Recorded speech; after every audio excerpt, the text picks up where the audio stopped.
제가 이 말씀을 계속 깊이 묵상하면 묵상할수록 이 골로새서가 정말 보배 중에 보배구나, 정말 그런 생각이 듭니다. 얼마나 귀한 말씀들이 이 안에 있는지 몰라요.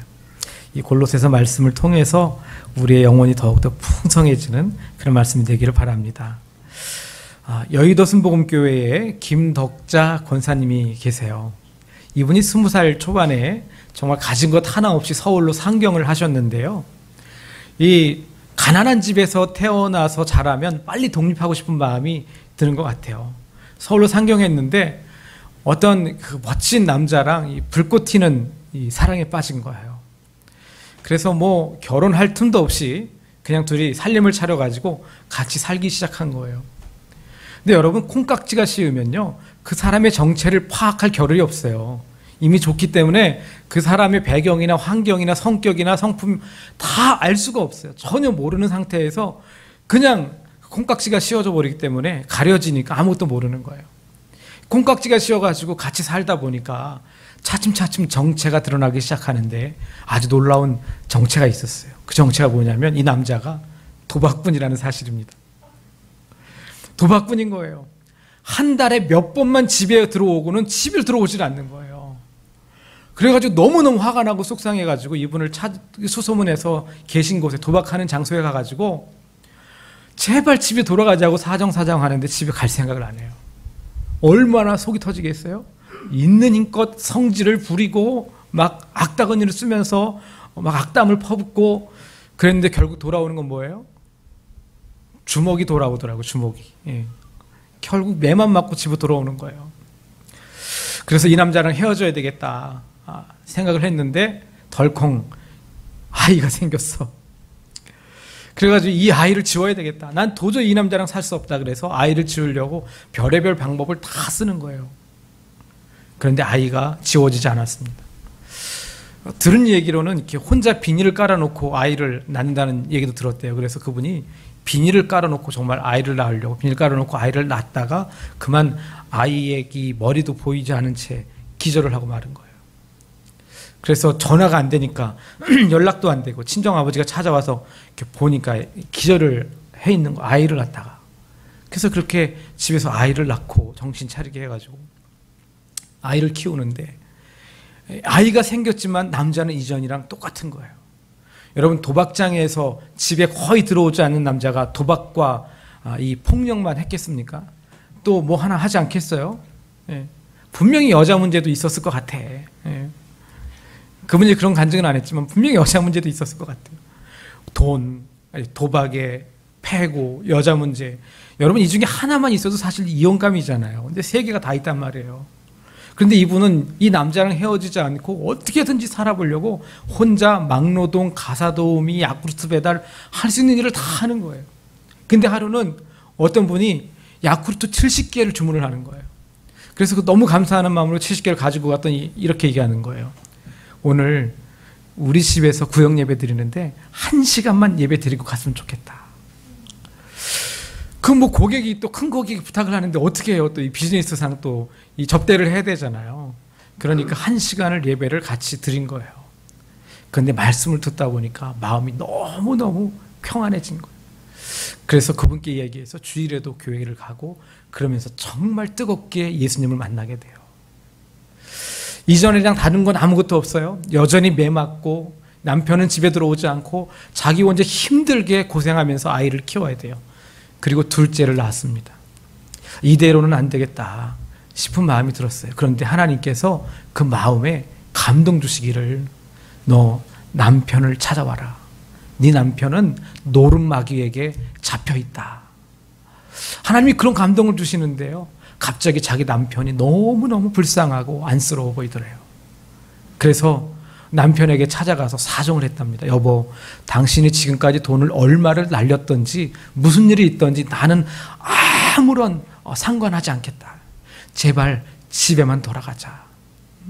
잃어버린 거 다 포기하고 집으로 돌아가자. 웬일인지 남편이 정말 순순히 따라서 집에를 돌아왔고 그 이후로 한 번도 다시는 도박에 손을 대지 않았다고 합니다. 여러분, 그렇게 고생이 끝난 것 같지요? 그런데 그게 끝이 아니었어요. 남편이 집에 돌아왔는데 보니까 아내가 매일매일 교회를 가는 거예요. 주일만 갔으면 좋겠는데 월, 화, 수, 목, 금 또 매일매일 주일날까지 교회를 가는 거예요.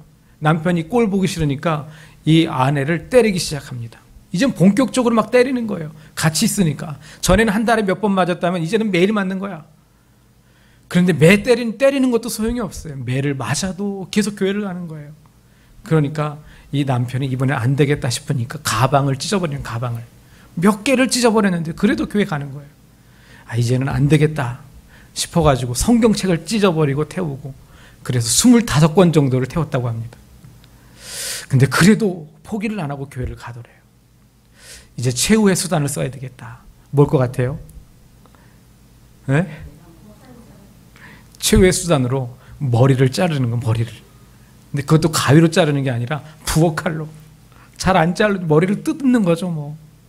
그렇게 머리를 3번 뜯겼는데 그래도 가발을 쓰면서까지 교회를 가더랍니다. 근데 4번째 이런 마음이 들더래요. 하나님께서, 야, 너 이제 남편한테 순순히 그냥 머리 잘려줘라. 응? 그런 마음을 주시더래요. 내가 너를 위해서 십자가를 졌는데 너는 나를 위해서 머리 좀 못 잘라주니? 그런 마음이 들더래요. 그래서 그냥 순순히 잘라. 그리고 머리를 갖다 댔답니다. 머리를 다 자르고 난 다음에는 남편이 갑자기 이상해지더래요. 갑자기 이 남자가 가발을 사갖고 온 거예요. 아내가 그렇게 불쌍해 보이더래요. 가발을 씌워주고는 나도 당신이랑 같이 교회 갈게 그러더래요. 그래서 남자도 같이 교회를 다니면서 신앙생활을 하기 시작하는 거예요. 그런데 여러분, 이 남편이 예수님을 뜨겁게 만나고 전에는 돈을 안 가져와서 문제였는데 이번에는 열심히 돈을 벌면서 이 번 돈을 전부 다 선교헌금으로 내는 거예요. 생활비도 안 주고 선교헌금으로 내는 거예요. 1년에 몇 차례씩은 아프리카를 또 직접 가서 선교를 하고, 얼마나 열심히 예수님을 믿는지 몰라요. 지금은 이 권사님이 그 남편을 너무너무 사랑한다 그래요. 이 남편은요, 바로 여의도 순복음교회의 장로님이 되셨습니다. 이 장로님과 이 권사님의 이 신앙생활, 하나님께서 만나주셔서 그 고통 속에 있던 지옥과도 같은 삶이었지만 예수님을 만남으로 인해서 평안을 얻게 되고 마음의 기쁨을 얻고 소망을 얻게 된 거예요. 여러분, 예수님 만나기 전이나 후나 삶의 패턴은 별로 바뀌지 않습니다. 여전히 남편에게 맞았고, 여전히 돈이 없어서 힘들고 괴롭지만 주님이 계시니까, 내 안에 계시니까 남편이 때려도 남편이 왼수같이 느껴지지 않고 고통스럽지 않고 지옥이 아닌 거예요. 남편이 때려도 나는 하나님이 계신데, 남편이 나를 괴롭혀도 나는 하나님과 함께 하고 있는데, 그런 마음으로 천국을 살아가게 되었던 것이죠. 여러분, 그렇게 이 권사님이 고통받은 세월은요 20년이나 돼요. 20년. 10년은 도박에 빠져 있고 10년은 때리고. 이 남편이 여의도 순복음교회 안종주 장로님이세요. 얼마나 둘이 이렇게 아름다워 보이시는지 간증하시는데 너무너무 이렇게 사랑스러워 보이는 모습이 제 눈에도 보이더라고요. 자, 오늘 말씀에는요, 신앙생활에 아주 중요한 2가지 열매를 가르쳐 주는데 이게 바로 이분들의 열매였어요. 그게 뭐냐면, 첫째는 평강입니다. 평강. 그리스도의 평강이 너희 마음을 주장하게 하라. 이게 제목이죠. 다 같이 한번 읽어보실까요? 시작. 그리스도의 평강이 본래는 너희 마음을 주장하게 하라요. 그리고 2번째 열매는 뭐냐면 감사예요. 감사. 감사하는 자가 되라. 여러분, 평강은 히브리어로 샬롬, 그런 말이 샬롬 이렇게 들어보셨죠? 유대인들이 인사하는 방법이 샬롬이죠. 평안하십니까? 평안하세요. 평안을 빌어주는 인사가 바로 이 샬롬인데, 이 샬롬의 본래 의미가 뭐냐면, 이 죽고 살고 하는 이 총알이 빗발치는 전쟁터에서 정말 두렵고 떨리는 이 목숨이 왔다 갔다 하는 전쟁이 그치고 고요하게 된 상태를 의미하는 거예요. 전쟁이 있을 때는 정말 단 1분 1초도 마음이 평안할 수가 없잖아요. 얼마나 불안하고 두렵고 떨려요. 그런데 전쟁이 그치면 어떻게 돼요? 아주 고요하고, 그런 불안함이나 두렵고 떨리는 마음은 없어지는 거죠. 그 상태를 바로 평화로운 상태라 이렇게 이야기하죠. 그렇다면 여러분, 이 평강의 반대말은 뭘까요? 평강의 반대말. 두려움과 불안과 근심, 염려, 걱정, 그런 말이 되겠죠. 이 평강을 다른 말로 평안이라고 말하는데요. 세상에서 이 평안을 말할 때에는 이 환경과 조건을 따라서 잠깐 동안만 사용할 수 있는 말이에요. 지금 내 상태가 완벽하게 만족하게 되어서 아무런 근심이나 걱정이 없을 때, 그때 평안할 수 있는 거예요. 네. 제 말이 이렇게 또 나오니까 좋네요. 네. 자, 여러분, 평안하신 분 계십니까? 늘 평안하신 분 계세요? 나는 매일 아무런 걱정도 근심도 염려도 불안한 마음도 없다, 그런 분 아무도 없을 거예요. 여러분 생각해 보세요. 학교 다닐 때 공부를 잘하면 그 다음에 또 공부를 잘해야 되지, 시험을 잘 봐야 되잖아요. 그래서 공부를 열심히 하지만 내가 이전보다 더 잘 볼 수 있을까? 이런 걱정스러운 마음과 불안한 마음이 있는 거예요. 또 직장생활하는 사람들은 직장생활하는 사람들 나름대로, 사업하는 사람들은 그 사람들 나름대로, 돈이 많으면 많아서 없으면 없어서, 또 건강하면 건강한 대로, 또 몸이 아프면 아픈 대로 모든 사람이 다 걱정과 불안과 염려를 하게 돼 있어요. 그러니까 평안할 수가 없는 거죠. 세상에서는 이렇게 평안하는 말을 쓰기가 정말 어려운 것 같아요. 그렇다면 과연 어떻게 평안해질 수 있는지 예수님께서 이렇게 말씀하셨습니다. 요한복음 14장 27절인데요. 우리 다 같이 한번 읽어보시겠습니다. 시작. 평안을 너희에게 끼치노니 곧 나의 평안을 너희에게 주노라. 내가 너희에게 주는 것은 세상이 주는 것과 같지 아니하니라. 너희는 마음에 근심하지도 말고 두려워하지도 말라. 아멘. 예수님께서 평안을 주신다 그래요. 그런데 이 평안은 세상에 없는 것입니다. 그러니까 당연히 세상이 줄 수가 없는 거죠. 세상에 없는 걸 어떻게 세상에서 줄 수 있겠어요? 예수님이 주시는 평안을 받으면 근심도 하지 않고 두려워하지도 않게 된다고 합니다.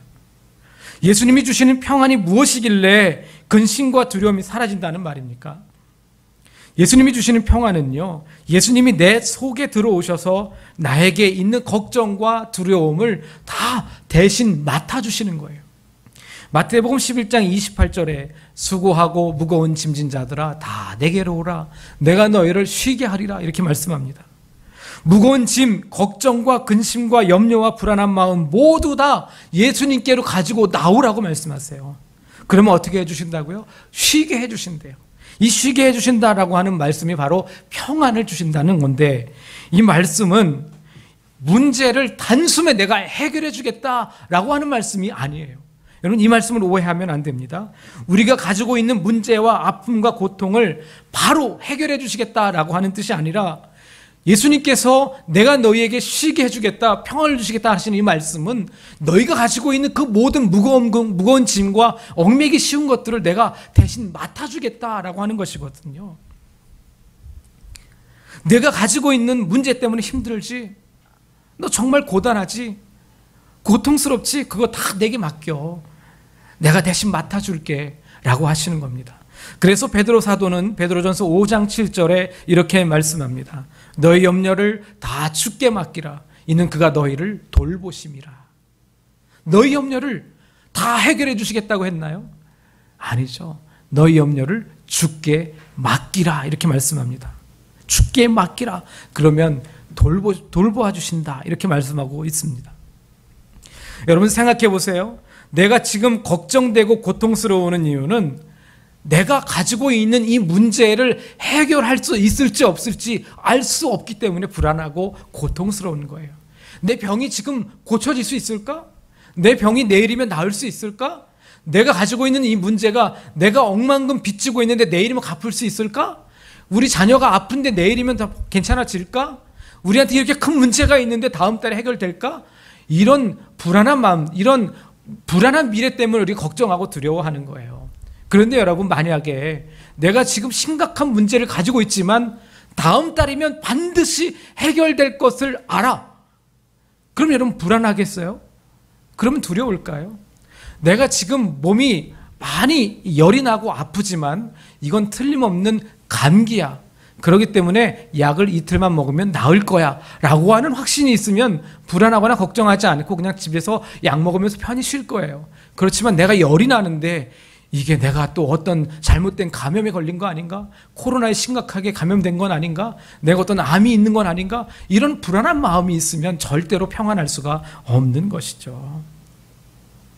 여러분, 예수님께서 주시는 평안은요, 예수님께서 우리의 모든 문제를 대신 맡아주시면서 하나하나 해결할 수 있도록 지혜를 주시고 길을 열어주시며 예수님께서 문제를 해결할 수 있도록 도와주신다고 말씀하시는 거예요. 단숨에 우리가 가지고 있는 문제를 해결해 주신다라고 하는 것이 아닙니다. 우리 주님은요, 모든 문제이든지 당신과 함께 의논하기를 원해요.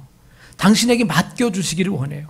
당신에게 말해주기를 원하세요. 알려주기를 원하세요. 여러분, 부모의 마음이 그렇지 않습니까? 자녀들에게 어떤 문제가 있으면 다, 야, 너 뭐 문제 있니? 너 아빠한테 말해. 내가 다 도와줄게. 응? 그렇지만 여러분, 애들이 공부를 열심히 하는데 잘 안 풀려. 저희 딸들이 수학 문제를 하는데 굉장히 요즘 고등학교 2학년 수학이 난이도가 높잖아요. 너무 어려운데, 야, 너 수학 문제 어렵지? 걱정하지 마. 내가 도와줄게. 제가 이렇게 자신 있게 말할 수 있을까요? 예. 너 오늘 못 풀지만 내일은 반드시 풀 수 있을 거야. 이렇게 할 수 없잖아요. 그렇지만 내가 너희들을 도와서 학원에 보내줄게. 좋은 학원을 찾아서 돈도 대주고 데려다주고, 예, 너희들 할 수 있도록 도와줄게. 이렇게 할 수 있는 거 아니겠어요? 예수님께서도 우리에게 그렇게 모든 문제를 알려주시면, 우리가 모든 문제를 예수님께 고하면 예수님께서 지혜를 주시고 길을 열어주시고 인도해 주시고 도와주셔서 그 문제를 해결해 나가게 하시는 것입니다. 그러니까 여러분, 예수님께 맡기라는 거예요. 빌립보서 4장 6절에서 7절에 이렇게 말씀합니다. 다 같이 한번 읽어보실까요? 시작. 아무것도 염려하지 말고 다만 모든 일에 기도와 간구로 너희 구할 것을 감사함으로 하나님께 아뢰라. 이 말씀에도 보세요. 아무것도 염려하지 말고 기도와 간구로 하나님께 아뢰라. 그 무슨 말이에요? 맡기라, 그 말이에요. 하나님께 맡기래요. 그럼 어떻게 될까요? 믿음으로 맡겼으니까 내일이면 한 방에 다 해결이 될까요? 7절 말씀을 다시 한번 더 볼게요. 시작. 그리하면 모든 지각에 뛰어난 하나님의 평강이 그리스도 예수 안에서 너희 마음과 생각을 지키시리라. 해결해 주시는 게 아니라 마음과 생각을 지켜주신대요. 내 마음과 생각은 끊임없이 걱정하고 불안해하고 두려워하는 거예요. 내 마음은 그래요. 그런데 하나님이 주시는 생각은 어때요? 염려하지 마. 불안해하지 마. 내가 너와 함께 하고 있어. 내가 너 도와줄게. 이렇게 안심하고 모든 염려와 불안으로부터 자유로워지게 하시는 것입니다. 요한복음 8장 32절에 진리를 알지니 진리가 너희를 자유롭게 하리라 이렇게 말씀합니다. 진리가 바로 예수 그리스도예요. 예수 그리스도를 알면, 그분을 깊이 경험하면 경험할수록 그리스도를 알게 되는 거거든요. 예수님을 알면, 그분을 경험하게 되면 그분이 어떤 분인지, 어떤 능력을 갖고 있는지, 어떻게 우리에게 역사해 오셨고 어떻게 역사하실지를 우리가 믿음으로 알게 되는 거예요. 그러니까 자유로울 수가 있는 거예요. 우리에게 어떤 상황이 닥쳐온다 할지라도 우리는 자유할 수가 있게 되는 것입니다. 여러분, 평안을 아시겠습니까? 평안은요, 예수님이 내 안에 계셔서 내 모든 짐을 다 맡아주실 때 평안해지는 거예요. 내 모든 짐을 다 맡아주시고 지혜를 주시고 길을 열어주셔서 다 해결된다는 것을 믿음으로 인정하고 받아들이는 거예요. 이 바울은 평강을 말하면서요, 참 독특한 표현을 씁니다. 하나는 뭐냐면 평강이 너희 마음을 주장하게 하라. 여러분, 이 말이 이해가 되십니까? 평강이 주장하게 하라. 이해가 되세요? 좀 이해하기 어려운 말인 것 같아요. 이 주장하게라고 하는 말의 이 원어의 뜻은 뭐냐면 게임을 통제하고 지배하고 결정하는 어떤 그런 기능을 말하는 거예요. 통제하고 지배하고 결정하는 기능. 평강이 우리 마음을 채울 수 있도록 통제하고 지배하라, 그런 말이에요. 세상이 주는 마음, 마귀가 주는 마음을 철저히 통제하고 그리고 하나님이 주시는 마음으로 채우도록 지배하라, 그런 말이에요. 내가 세상의 것을 마음에 담고 생각하다 보면 어쩔 수 없이 걱정과 근심과 불안함이 채워지는 거예요. 그런데 그것들을 철저히 통제하고 하나님이 주시는 마음, 곧 성령의 인도하심을 따르게 되면 평강으로 채워지게 되는 겁니다. 조금 전에 읽었던 빌립보서 4장 6절로 7절 말씀을 다시 한번 볼까요? 다시 한번 읽어볼게요. 4장 6절로 7절 시작. 아무것도 염려하지 말고 다만 모든 일에 기도와 간구로 너희 구할 것을 감사함으로 하나님께 아뢰라. 그러면 모든 지각에 뛰어난 하나님의 평강이 그리스도 예수 안에서 너희 마음과 생각을 지키시리라. 아멘. 여러분, 마귀는요 계속해서 세상 것을 생각하게 해요. 하지만 성령은 계속해서 하나님께 맡기고 기도하게 하십니다. 여러분이 세상 것을 생각하며 걱정하고 불안해하고 있다면 여러분 빨리 무릎을 꿇으셔야 돼요. 내가 지금 아주 많은 돈을 잃어버리는 것 같은데 내가 그거를 어떡하지? 내가 그거를 찾을 수 있을까? 내가 그거를 다시 회복할 수 있을까?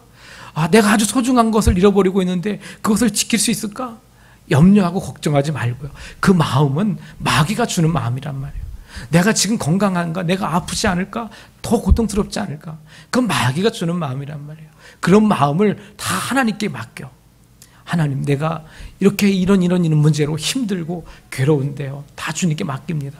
주님, 맡아주세요. 우리가 그렇게 하나님 앞에 기도할 때 우리 마음의 평안이 넘치게 되는 거예요. 저도 그런 거 너무 많이 경험해 봤잖아요. 정말 절망 가운데 있을 때, 내 힘으로 도저히 해결할 수 없는 문제를 만났을 때 주님 앞에 제가 간절히 금식하며 기도했잖아요. 그때 하나님이 제 마음속에 들어오시는 것을 제가 순식간에 느낄 수 있었어요. 마음이 너무너무 평안하고 기쁜 거예요. 그렇게 고통스럽고 아무런 문제도 해결되지 않았는데 주님이 제 마음속에다가 그냥 병규야, 내가 너를 사랑하잖아. 내가 지금 너와 함께하고 있잖아. 이 말씀 한마디 하셨을 뿐인데 제 마음이 그렇게 평안하고 기쁠 수가 없는 거예요. 방금 전에 지옥과도 같았던 마음이 평안함으로 천국으로 바뀌는 거예요. 여러분, 그런 평안이 넘치기를 축복합니다. 바울이 또 표현한 이 또 한 가지의 독특한 표현은 뭐냐면 평강을 위하여 한 몸으로 부르심을 받았나니 라는 말씀이에요. 우리 15절 말씀을, 오늘 본문 15절 말씀 다시 한 번만 더 우리 읽어보실까요? 아까 성경 봉독 15절로 다시 돌아가야 돼요. 네, 다시 읽어볼게요. 시작. 그리스도의 평강이 너희 마음을 주장하게 하라. 너희는 평강을 위하여 한 몸으로 부르심을 받았나니 너희는 또한 감사하는 자가 되라. 아멘. 이 말씀은 꼭 외웠으면 좋겠어요. 네, 평강을 위하여 한 몸으로 부르심을 받았다, 이렇게 말씀하고 있어요. 여러분, 한 몸으로 부르심을 받았다는데 누구와 한 몸이 된 건가요? 에베소서 2장 22절은 이렇게 말씀합니다. 너희도 성령 안에서 하나님이 거하실 처소가 되기 위하여 그리스도 예수 안에서 함께 지어져 가느니라. 그리스도 예수와 함께, 여러분, 함께가 누구죠? 누구와 함께라는 거예요? 예수와 함께, 또 그리고 누구와 함께라는 거예요? 성도들과 함께라는 거예요. 성도들과 한 지체가 되어서 지어져 가는 거예요. 그래서 골로새서 2장 19절에서 바울은 이렇게 말하죠. 온 몸이 머리로 말미암아 마디와 힘줄로 공급함을 받고 연합하여 하나님이 자라게 하심으로 자라느니라. 머리는 예수 그리스도입니다. 예수 그리스도께서 각 지체를 통하여 영양을 공급하고 자라게 하시는 거예요. 그런데 지체가 없으면 어떻게 되죠? 끊어지는 거예요. 자라게 할 수 없습니다. 본문 말씀 16절에서 보면 그리스도의 말씀이 너희 속에 풍성히 거하여 모든 지혜로 피차 가르치며 권면하고, 이렇게 말씀하고 있어요. 피차 가르치며 권면하고, 서로가 서로에게 말씀으로 가르쳐주고 권면해 주라고 하는 거예요. 여러분, 오늘 제가 설교하면서 혹시 오해의 소지가 있다면 어떤 분이 오해를 하고 마음에 시험이 들 수 있을 거예요. 아이, 나한테 하는 말이잖아 이거.